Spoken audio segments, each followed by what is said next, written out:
I'm Irina Herzon, and I teach agroecology in the University of Helsinki, Finland. And this is my pleasure to welcome you to this unique course. It has been created for the first time by a team of dedicated teachers across Europe who work together in a project called RURUP, and it is funded by Erasmus Plus program that aims at enhancing teaching and collaboration across Europe. So when we speak about agricultural production, we usually have in mind those vast monoculture fields, but this is not all what it is there. All across Europe and indeed the world, there are also landscapes that are used for production, and yet they retain extremely diverse natural and cultural context. So they are kind of on the continuum from intensive agricultural system and then natural system that is open, such as savanna or steppe. So there, for example, bedrock on calciferous soils in West Island, and then could be all the way to the Pannonian secondary steppe of Hungary, which is called puszta, and then from the coastal pastures and hay meadows of the Northern Europe, all the way to unique agroecosystems of the Iberia, Dehesas in Spain or Montados in Portugal, again from the heather pastures of the Atlantic coast to all the way up to the Alps and their pastures. And there are many more systems that are available. So this is what this course is about. You will know more about them during the course, and the focus will be on their sustainable development. In this very brief introduction to the course, I will just outline you what this course might give you and how we're going to work together in it. So it is our hope as teachers that once completed this course, you will gain a broad understanding of social, environmental, and economic characteristics of those peripheral rural areas. You will recognize their needs and opportunities for sustainable development. You will also gain understanding of stages and key elements of the innovation process, and specifically participatory innovation process. You will become aware of the variety of existing innovations of relevance across Europe. And the last but not the least, you will be able to practice collaborative work online and also in English for those who is not native in this tongue. Additionally, this course will give foundational knowledge for a much more interactive and creative learning event in the summer school that is prepared by this project in August 2022. In this course, we will work through 6 modules.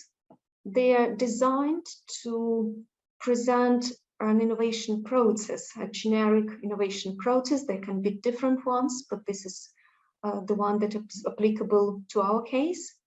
So we'll go all the way from identifying the need for a change, then creating the basis for the process, creating then innovations, implementing them, and then all the way to transfer and dissemination of such innovations. And the very last module will be about your personal reflection and also grading of the course. And what is important to remember is that each next module is designed to build on your previous work. So the results of one module will feed into the next one or then some others ahead of you. So they're all connected, and it's important not to skip any single step. Innovation is a difficult process. That's what we learn ourselves when we engaged with this. It's messy, it's all open-ended. There are many dead ends in it. Not everything works out, lots of frustration, etc. But to have a process, to have an understanding of general process, how to approach it, and how to systematically work through it really helps. So each of you will choose one peripheral rural area, the case, to work with. And we expect those of you who come from a specific country will choose your own country to work with closely. So there are these countries across Europe, and as I mentioned, you will be able to learn deeper about your own case, but also you will be able to exchange information and context from different countries across the course. So you will know what innovations exist elsewhere. So all of these cases, what we call, come from real world expertise, because some of teachers in the course worked with those areas and innovations in them for decades. So these are not theoretical cases, they're not created artificially just for this course. This is actual actors, actual situations, actual problems. And each case is also structured in 4 parts that are logically present this case, and it's worth following them as they presented to you. So in the module 2, you will go and work with part A of the case and so forth. So step by step. In each module, you will get material such as recorded presentations and reading of your case, maybe some links. You will run self-assessment in Moodle, very simple, sort of multiple choice questions or others, just to check that you understood everything, especially if you work in a foreign language, that's important. There will be one submission each week that will will engage you to work deeper and more creatively with your case. And that will not be graded. The only thing that you will get on it is feedback, either from other students or from teachers. And then in the end of the course, in module 6, what you will do is to compile those submissions into individual portfolio. And if you want to improve any of the parts of this portfolio at that stage, based on feedback or some additional learning, or maybe you have more time at this stage, whatever, you're welcome to improve it and then submit the final portfolio. And that will be the only basis for grading your performance in the course. There will be quite a lot of self-guided work. It's an online course, and the tasks, as I mentioned, will be engaging you actively with the course to explore the case, to analyze the situations, to synthesize some knowledge, work with others.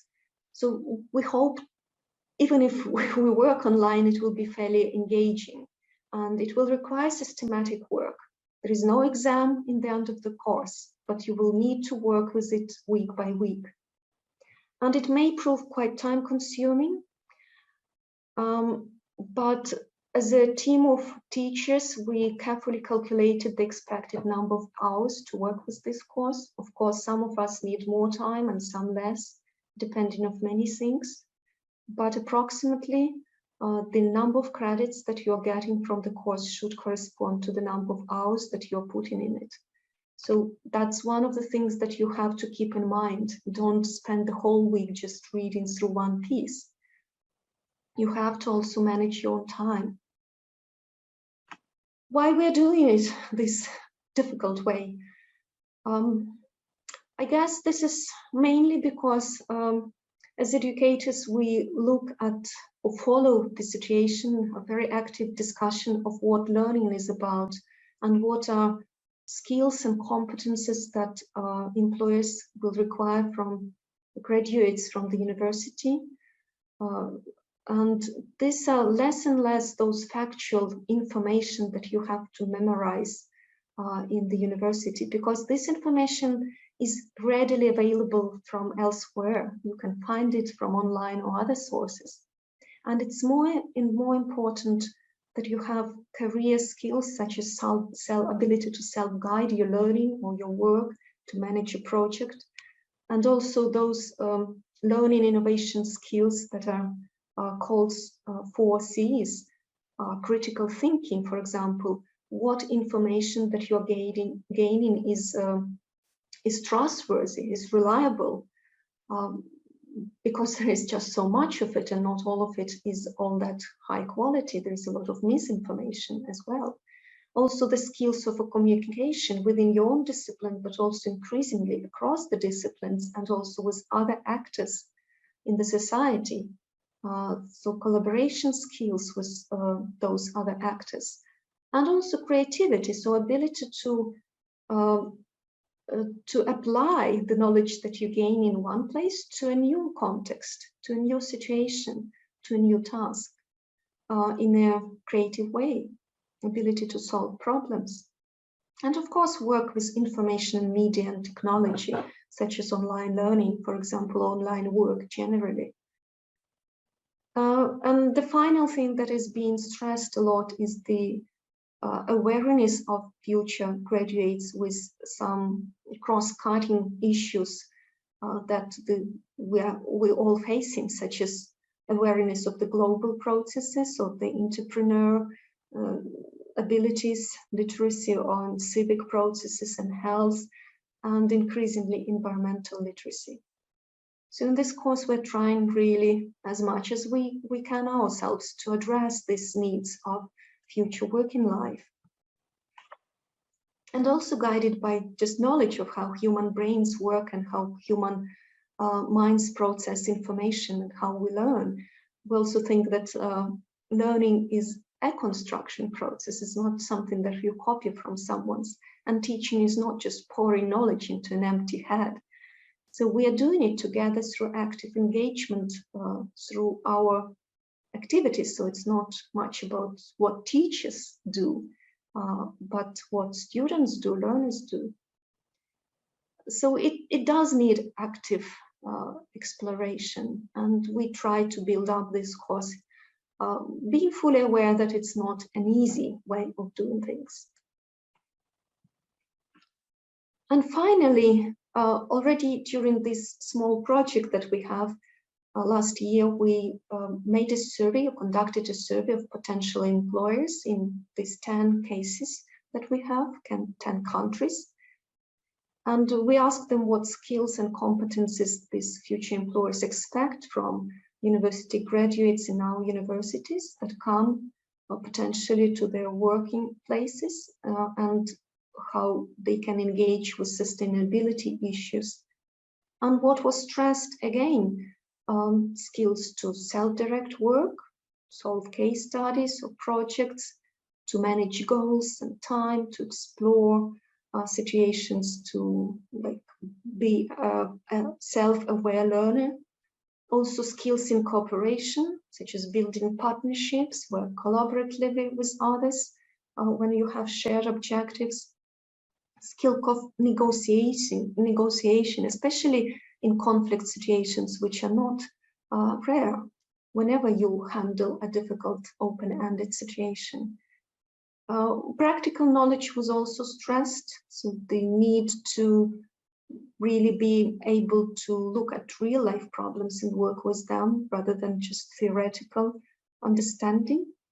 And skills on managing projects. And indeed, this course for you can be as a mini project. And in this course, you can practice those skills of time management and having your own personal learning objectives and goals and how to proceed towards them.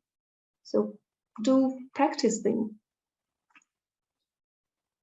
So we designed in this course all learning activities to support those learning objectives and to indeed to address those needs of future employers, so that it's effective and active learning, even if it is online. We also designed the assessment so that you can actively work the material. You don't have to memorize all the facts. There is no, again, exam to check facts, but also that it is realistic in terms of workload. And for this, we need also your management of time. And we hope it will be technically feasible, because for many of us, teaching online is still a new experience and we're only learning how to do it better and better.